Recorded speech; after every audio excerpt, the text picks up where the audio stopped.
Hello friends, knowledge by Kumar में आपका हार्दिक स्वागत है। वेलकम। तो फ्रेंड्स, आज की इस वीडियो में मैं आपको आगे की सेल ऑर्गेनेल्स के बारे में बताऊंगा। तो प्रीवियस वीडियो में आपने जो endoplasmic reticulum and Golgi body के बारे में पढ़ा था, तो इस वीडियो में मैं आपको बताऊंगा लाइसोसोम्स एंड वैक्यूल्स के बारे में। तो सबसे पहले हम स्टार्ट करते हैं अपना फर्स्ट तो नहीं, थर्ड सेल ऑर्गेनल, जो कि है लाइसोसोम। तो लाइसोसोम के बारे में लिखना स्टार्ट करते हैं। तो first point, also known as suicidal bags. ठीक है, also known as suicidal bags. ठीक है। फिर सेकंड पॉइंट ये कि लाइसोसोम्स और small bag-like structures which originate from Golgi body। ठीक है। फिर lysosomes are filled with hydrolytic enzymes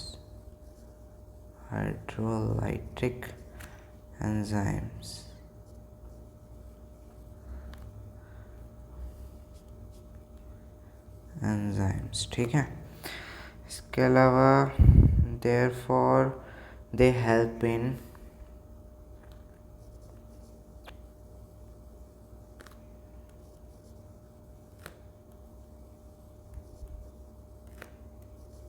breakdown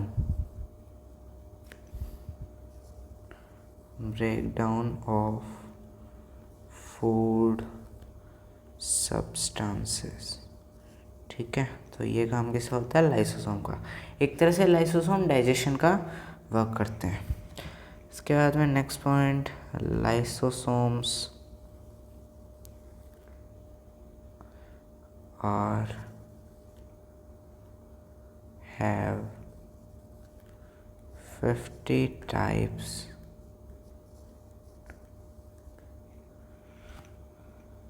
50 types या फिर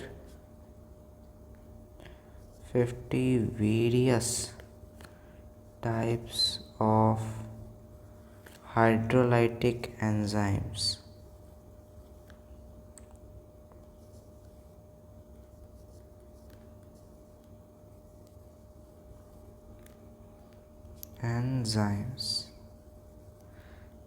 they are active on acidic pH less than 5. Hence they are known as acid hydrolysis. ठीक है, पहले इसका मतलब समझेंगे। ओके। जो लाइसोसोम्स होते हैं, वो लाइसोसोम्स के अंदर जो डाइजेस्टिव एंजाइम्स होते हैं, हाइड्रोलाइटिक एंजाइम्स होते हैं, वो 50 डिफरेंट टाइप्स के होते हैं। और वो जो सारे जो एंजाइम्स होते हैं वो एक्टिव फॉर्म तब उनकी होएगी जब वो एसिडिक पीएच पर, मतलब वो एंजाइम्स एक्टिव तब होंगे जब वो एसिडिक पीएच पर वर्क करेंगे। तो एसिडिक मीडियम प्रोवाइड कराना मतलब उनको हाइड्रोलाइटिक एंजाइम्स को एक्टिव करना। ठीक है। और एसिडिक पीएच कब होएगा? लेस देन 5 पीएच होता है तो वो एसिडिक पीएच कहलाता है। और इसलिए इसे हम क्या कहते हैं? एसिड हाइड्रोलाइसिस इन एंजाइम्स को। ठीक है। इसके बाद में नेक्स्ट पॉइंट ये कि दे आर फॉलोइंग टाइप्स।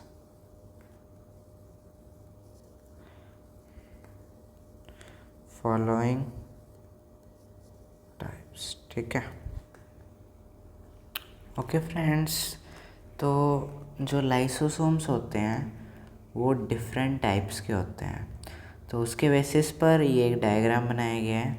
सबसे पहले ई आर से गोल्जी बॉडी, और गोल्जी बॉडी मतलब इन दोनों के जो कैमुलेटिव फंक्शनिंग से क्या बनता है, लाइसोसोम। तो सबसे पहले बनता है 1 डिग्री लाइसोसोम। जो 1 डिग्री लाइसोसोम होता है, ये जो होता है ये 1 डिग्री या फिर कह सकते हैं प्राइमरी। ये क्या होता है, ये एक नॉर्मल लाइसोसोम होता है। इसके अंदर हाइड्रोलाइटिक एंजाइम्स तो होते हैं पर वो एक्टिव नहीं होते। फिर क्या होता है, जैसे कि कोई फैगोसोम आया, ये आके 1 डिग्री लाइसोसोम्स के साथ फ्यूज़ करता है। फिर क्या बनता है, 2 डिग्री लाइसोसोम्स। ठीक है, अब ये क्या होता है, इसके अंदर डाइजेशन होता है। जैसे ही फैगोसोम 1 डिग्री लाइसोसोम के साथ कंबाइन होता है, फ्यूज़ करता है, जो पीएच जो होता है वो 5 से बिलो जाता है, और जो एंजाइम्स जो होते हैं वो एक्टिव होते हैं और फूड का डाइजेशन स्टार्ट कर देते हैं।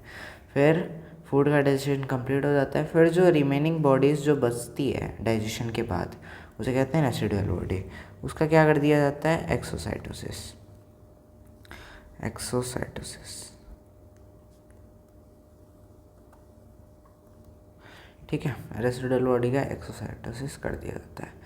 तो अब हम इनको पढ़ेंगे 1 डिग्री 2 डिग्री सभी लाइसोसोम्स को। तो सबसे पहले आता है 1 डिग्री या फिर प्राइमरी लाइसोसोम। ठीक है, इसमें लिखेंगे they are newly form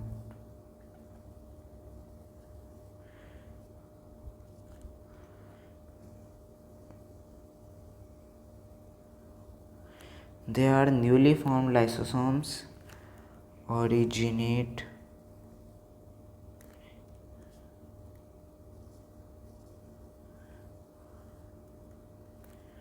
from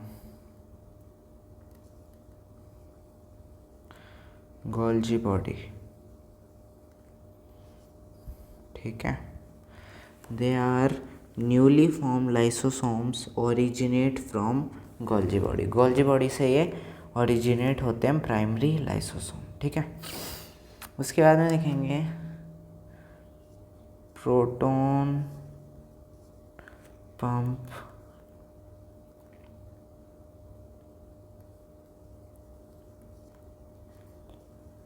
is inactive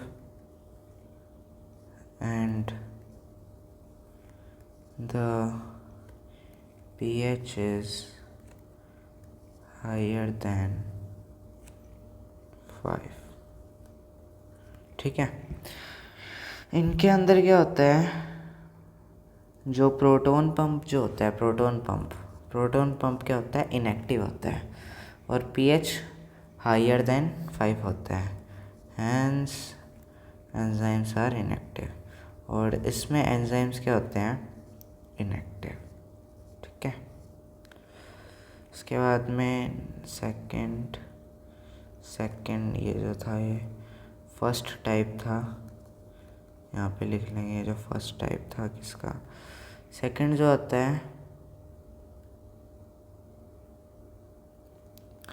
वो है 2 डिग्री या फिर सेकेंडरी लाइसोसोम। ठीक है, लाइसोसोम। ठीक है, सेकेंडरी लाइसोसोम क्या होता है, when 1 degree lysosome fuses with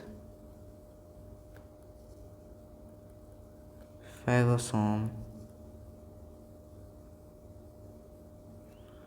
then 2 degree lysosome is formed। 2 degree lysosome और लिख लेंगे is formed। proton pump is activate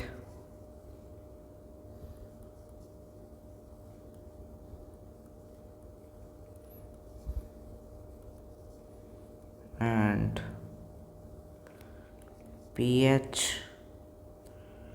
decline below 5 and enzymes start the digestion of phagosome. ठीक है, enzyme start the digestion of phagosome. ठीक है, इसके बाद में थर्ड जो आता है वो आता है residual bodies.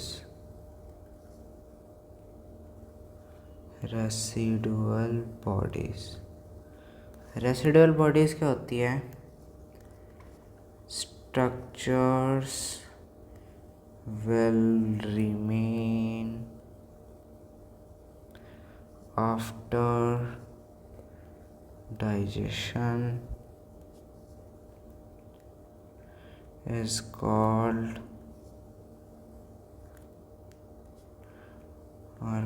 residual bodies.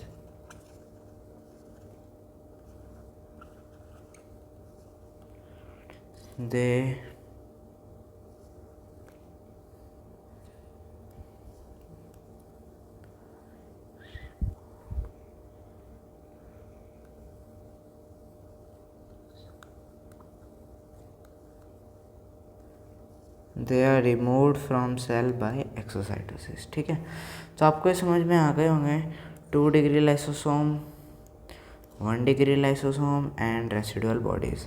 1 degree lysosome normal newly formed lysosomes होते हैं जिनमें प्रोटॉन पंप इनएक्टिव होता है, और जब 1 डिग्री लाइसोसोम्स किसके साथ, फैगोसोम के साथ फ्यूज़ करते हैं, तब वो क्या करता है, 2 डिग्री लाइसोसोम को एक्टिव करता है, प्रोटॉन पंप एक्टिव होता है, एंजाइम वर्किंग स्टार्ट करते हैं. ठीक है, और जब डाइजेशन कंप्लीट हो जाता है और उसके बाद में जो स्ट्रक्चर्स बचती हैं, स्ट्रक्चर्स विल रिमेन, उन्हें हम क्या कहते हैं, रेसिडुअल बॉडीज़, जो कि बॉडी से एक्सक्रीट की जाती हैं. इसके बाद में एक टाइप के लाइसोसोम्स होते हैं जिसे हम कहते हैं ऑटोलाइसोसोम्स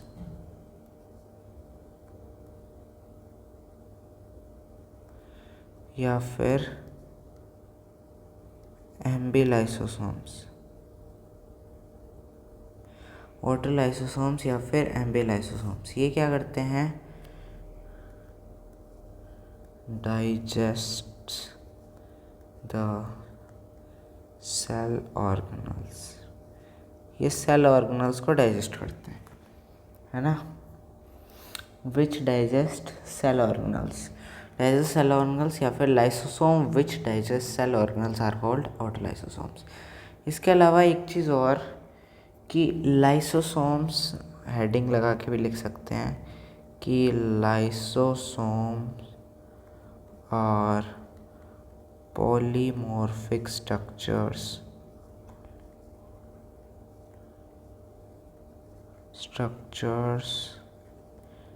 because their functioning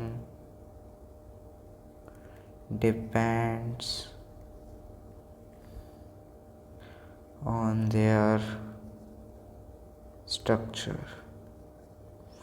polymorphic structures होती हैं, पॉलीमॉर्फिक क्योंकि इनकी जो स्ट्रक्चर्स जो होती है वो इनकी फंक्शनिंग पर डिपेंड करती है, या फिर उल्टा कर देंगे, there structure is depend on their functioning.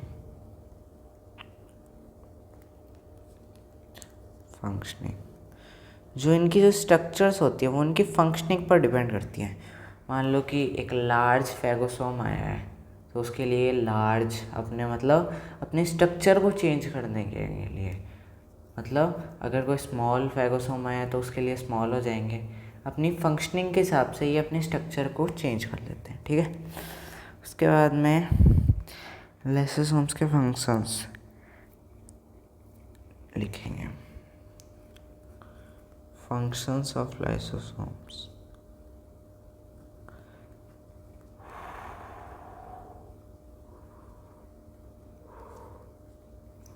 ठीक है, फंक्शंस तो पहला तो है इंट्रासेल्युलर डाइजेशन, इंट्रासेल्युलर डाइजेशन, ठीक है। इंट्रासेल्युलर डाइजेशन क्या होता है? Digestion inside the cell, inside the cell. It is of two types. ये कितने टाइप्स का होता है? टू टाइप्स का, ठीक है। जो पहला जो होता है वो होता है ऑटोफैगी। ऑटोफैगी क्या होता है? Digestion of cell organelles. और दूसरा होता है हेट्रोफैगी। ये क्या होता है? Digestion of foreign particles,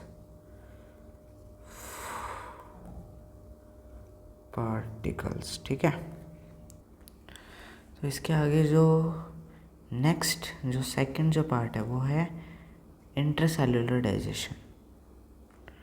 intercellular digestion, उसके बारे में आपको इतना डिटेल में नहीं बताया गया, सिर्फ आपको एग्जांपल याद करने हैं।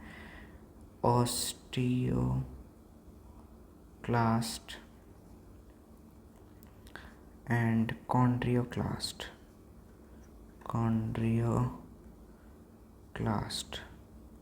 सेल, ठीक है। ये तो आपको याद करना है। उसके बाद में एक चीज़ और आती है क्राइनोफैगी।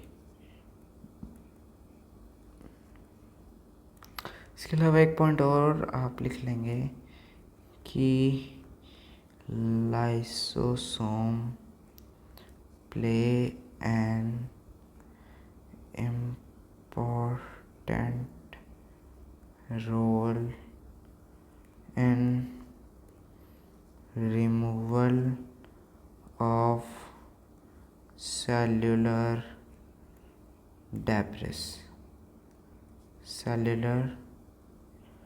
डेब्रिस, ठीक है। उसके बाद में जो थर्ड जो आता है वो है क्राइनोफैगी। क्राइनोफैगी क्या होती है तो आपको बता देते हैं। तो क्राइनोफैगी होती है activation of hormones by removal of